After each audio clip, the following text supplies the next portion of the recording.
Babae. Hindi pa ba valid na ang reason ng board ayaw nila ma-promote ay babae? Alam mo kung bakit? Ano bang kayang gawin ng babae? Na-promote ka na ba?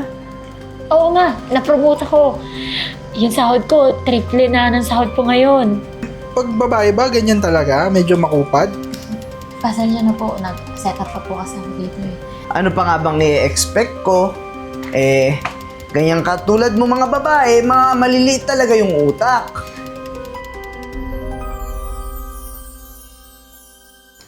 Excuse me, Miss Aryan. Good morning. Josh, ito si Aryan, siya yung magtitrain sa'yo. Aryan, this is Josh, siya yung bago nating empleyado and I need you to train him kung ano yung mga dapat niyang malaman dito sa company. Well, Magandang that's araw po, ma'am. Joshua po. Aryan po. Siya nga pala, Aryan, kailangan ko na yung report na sinend ko sa'yo last time. Yung sa marketing, sales, at saka yung sa HR.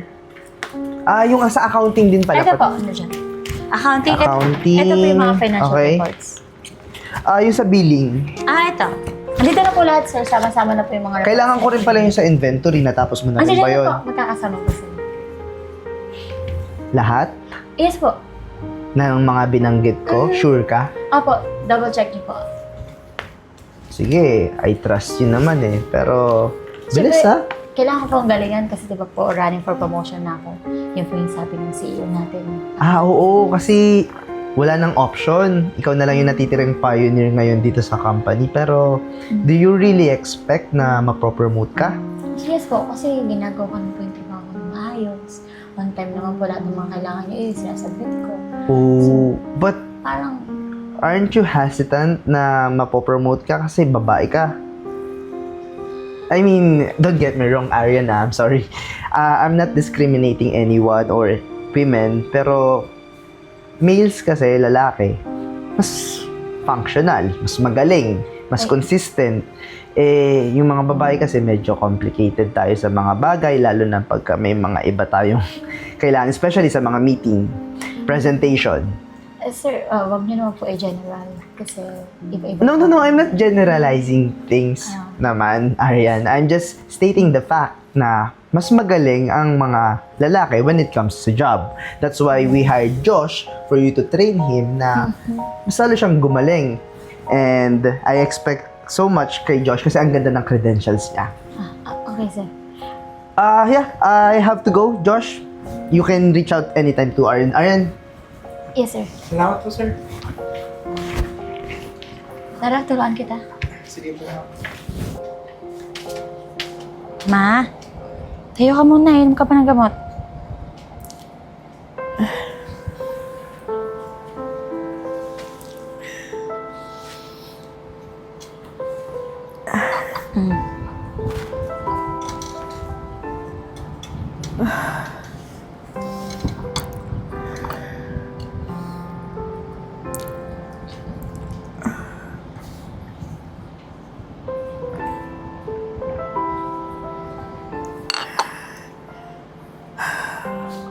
Pasensya ka na, anak, ha?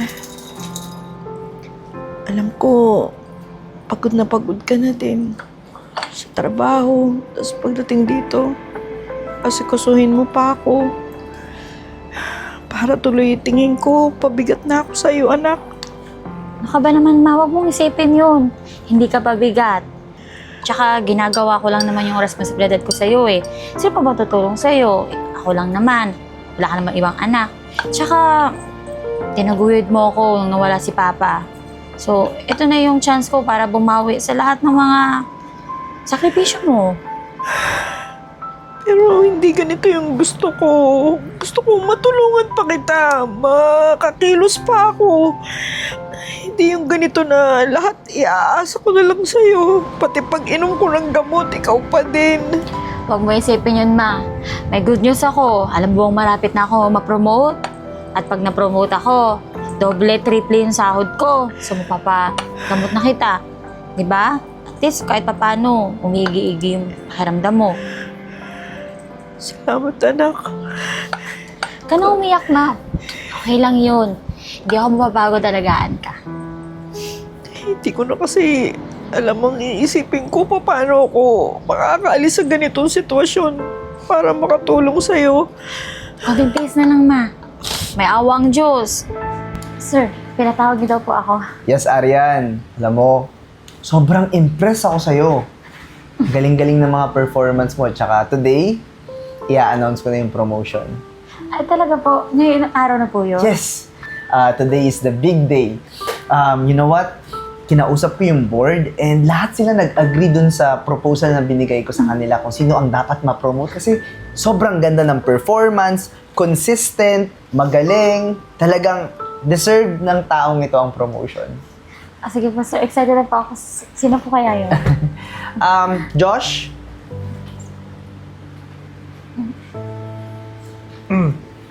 Okay. Araw, sir. As you all know, si Josh is magaling, consistent.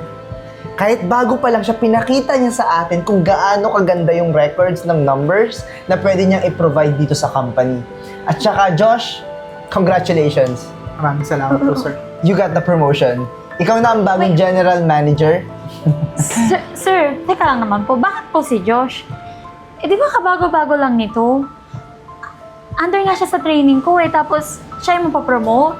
Parang ang unfair naman nun, sir. Ang tagal. Are you questioning my decision? Actually, not my decision alone. Decision ng board. Ako lang yung nag-propose kung sino yung dapat ma-promote. At chinek ng board kung sino ang dapat at mas deserving. Sir, Which is sinabi ko na sa'yo, lalaki. Sir, gusto ko lang po i-justify nyo. Anong reason? Saan ako... Bakit mo kino-question si sir? Patapusin mo muna ako. Sir, kailangan ko ng valid reason. Ang tagal-tagal ko na dito sa company na to. Woman, babae. Hindi pa ba valid na ang reason ng board ayaw nila ma-promote ay babae? Alam mo kung bakit? Ano bang kayang gawin ng babae? Alam mo ba? Nakakatawa ka rin, Arian eh. Hindi ka ba makaramdam na kahit pioneer ka na, kahit anong kayod mo dito sa kumpanya, hindi ka ma-promote-promote? Sir, Kasi babae ka. Walang alam ang mga babae, kundi lang, dapat kaya sa bahay lang kayo eh. Sir, with all due Sisilbi sa mga respect, asawa nyo. Sir, with all due respect ha, hindi naman batayan di porket babae ako, wala na ako oportunidad. Bakit? Di ba may mga leader naman ng mga babae? Bakit? May Pag- presidente na tayong babae. Oo nga, pero mas majority ng presidente natin lalaki. Kasi ang lalaki, mas magaling kaysa sa mga babaeng katulad mo. Sir, pasensya na po kung kakad ko kayo. May bagay naman na mas magaling sila. Pag pinahawak mo yung beat sa kanila. Ah, TikTok. Yan, Okay. TikTok. Magaling kayo dun. Sa mga sayaw-sayaw sa kalye, tama? Sir, kailangan ko yung promotion. Yung nanay ko po, na-dialysis, kailangan niya na pong panggamot. And na-expect ko po ako na eh. Ako na yung next. Aryan, kung yan lang din naman yung dahilan kung bakit gusto mo ma-promote, I think you don't really deserve the promotion. Gusto mo ma-promote? Kasi gusto mo tulungan yung nanay mo na nagda-dialysis? Damn that mindset. Hindi ganyan ang mindset ng isang leader. Katulad ni Josh. Bago lang, pero magaling. Ang mga babaeng katulad mo kasi, Aryan, hindi pwede sa posisyon ng magagandang leadership. Posisyon na kayang-kaya ng isang tunay na lalaki. Pero sabi niyo po yan kasi wala kayo sa posisyon ko. Wala ka sa posisyon ko, hindi mo alam yung pakiramdam ng anak na gusto ko ipagamot yung nanay niyang nag-aagaw buhay. Siguro sir, bigyan natin siya ng purpose. Kasi alam nyo, mga babae po, may mga bagay naman na magaling talaga sila. Ayan, siguro ipagtimpla mo na lang kami ng kape habang pinag-uusapan namin yung promotion. Mabuti pa, ipagtimpla mo kami ni Josh ng kape. Josh, ako na yung bago magtitrain sa'yo para sa bago mong position. Congratulations again. Aryan, kinalulungkot ko pero kailangan mo na umalis dun sa dati mong opisina. Si Josh na yung gagamit doon. Ikaw, doon ka malapit sa CR. Yung maliit na office doon, actually hindi na siya office eh. Parang medyo bodega na siya. Ayusin mo na lang yung table para makapag-admin work ka doon. Maraming box doon, pwede mo siyang gamitin na stable. Be resourceful din naman. Ano pa inaantay mo? Timpla ka na ng kape.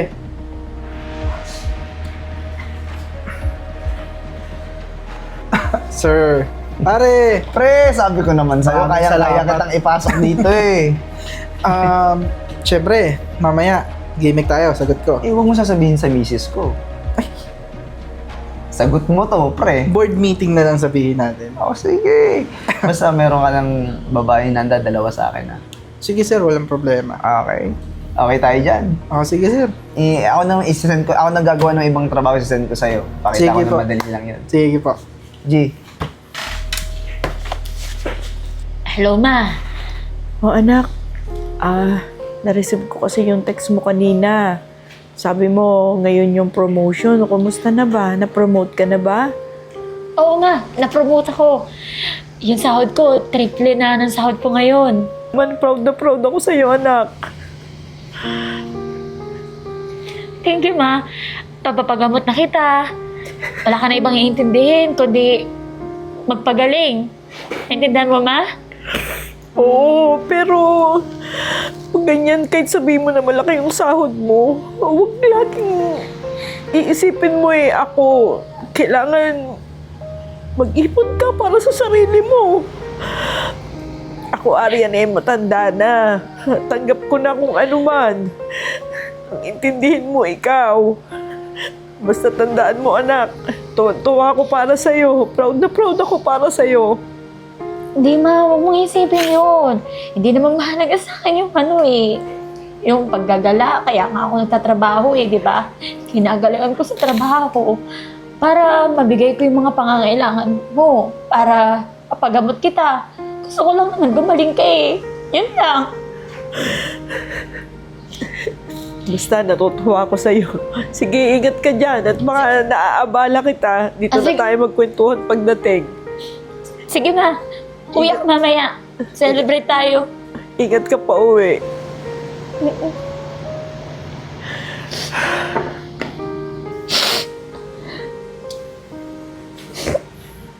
Oh,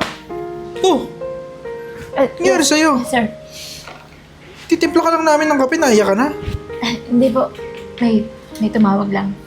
Ito, pa-proof check ako, tapos may sinend ako sa email mo. Inutos sa akin ni Sir Renz. Paano gumawa? Sige. Oo. Tapos, yung kape, kanina pa Oo, pag babae ba, ganyan talaga? Medyo makupad? Pasensya na po. Nag-set up pa po kasama dito Ay, habol ko na lang po yung kape niyo. Hindi, umalis ka na ngayon, gawin mo na. Sir, Pagkaantayin mo pa ulit ako? hindi po, sir. Wait lang po. Dalihan mo! Opo.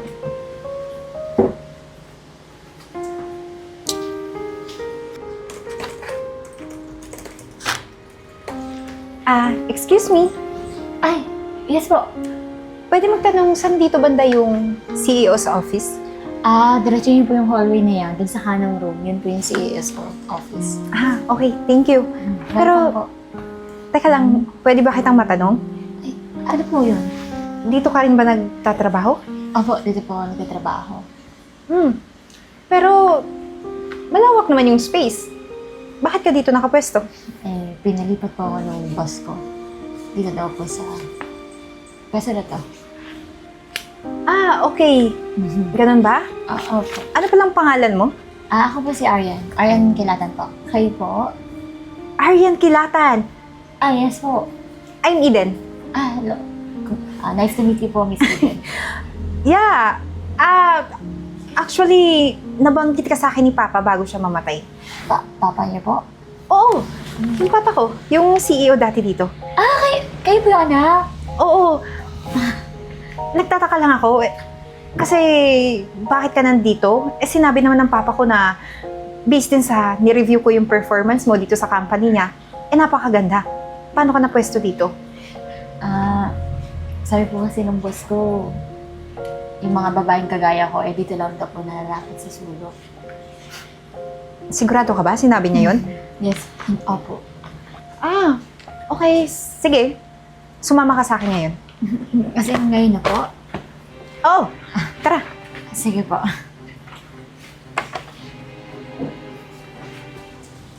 Excuse me? Ang kapal naman ng mukha mo. Anong ginagawa mo dito sa opisina ko? Asa yung mga gamit ko? Nalipat na dun sa bodega. Nilipat mo? Teka lang, ka naman sumigaw dito. Sandali, naguguluhan ako ang kapal naman talaga ng mukha mo pumunta dito sa opisina ko. Dito ka pa talaga pumuwesto. Sino nagbigay sa'yo ng panintulot na gawin yan, ha? Ano pa nga bang i-expect ko? Ganyan katulad mo mga babae, mga maliliit talaga yung utak. Ultimo sinabihan ko na doon ka malapit sa CR, dito ka pupwesto.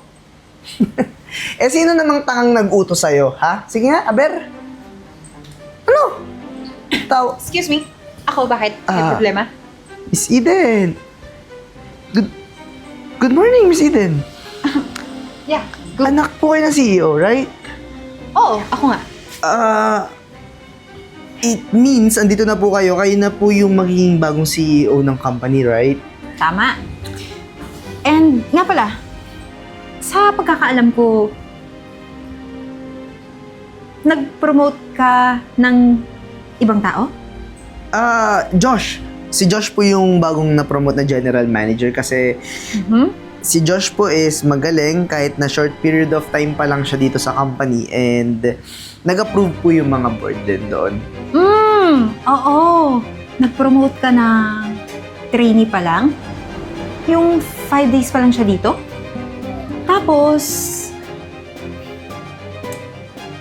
nag-approve yung mga board of members? Sa pagkakaalam ko, wala ni isa nag-approve. At ito pa yung malala. Nalaman ko na yung Joshua na yon ay kumpare mo. Alam mo ba, isa ka lang acting CEO dito. So, ibig sabihin, ako pa rin ang may kapangyarihan sa lahat ng bagay na pwedeng gawin dito sa company ng papa ko. At kabilin-bilin na ni papa, bago siya mamatay, na si Miss Arian ang gagawing general manager. Pero anong nangyari? Nabigla ako. Tapos, pinwesto nyo? Doon malapit sa toilet? Anong klase kang acting CEO? Nakakahiya ka. I think Miss Eden, totally misunderstanding lang yung mga nangyayari ngayon. I can explain my side. Misunderstanding. So, mali yung tenga ko, mali yung pagkakarinig ko na kaming mga babae ay maliit yung utak, tanga, walang kakayahan, mahina, kesa sa inyong mga lalaki? Sa tingin mo ba, ang komunidad ay tatakbo lang para sa mga lalaki? Di ba hindi? Kaya nga ako ang binili na ni Papa sa company to kasi alam niya yung ability ko. At sa ginawa mo, pwedeng-pwede kitang kasuhan. Pero dahil mabait ako, alam ko kung anong kahihinatnan ng pamilya mo kapag nakulong ka, bibigyan kita ng bagong posisyon. Alam kong masisihan ka. Talaga po? Ma'am Eden? Oo, Ano pong posisyon? janitor. Janitor, hindi ka masaya? Okay, kung ayaw mo naman, pwede ko namang bawiin na mawalan ka ng trabaho. Miss Eden, isa ako sa nire-respeto sa kumpanya, isa ako sa pinakamataas at magaling, gagawin mo akong janitor? Bakit naman hindi? Kung paano mo hindi nirespeto kaming kababaihan, ganun din ang isusukli ko sa iyo.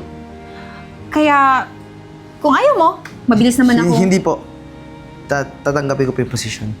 Okay, gusto tayo dyan. So, congratulations sa bagong mong position bilang janitor ng company namin. Pwede ka na magsimula ngayon. At nga pala, si Arian, siya na ang bagong general manager dito.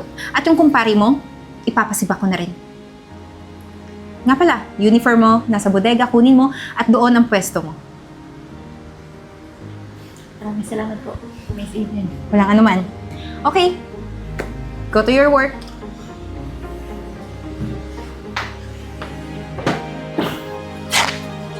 Excuse me po, Ma'am Arian.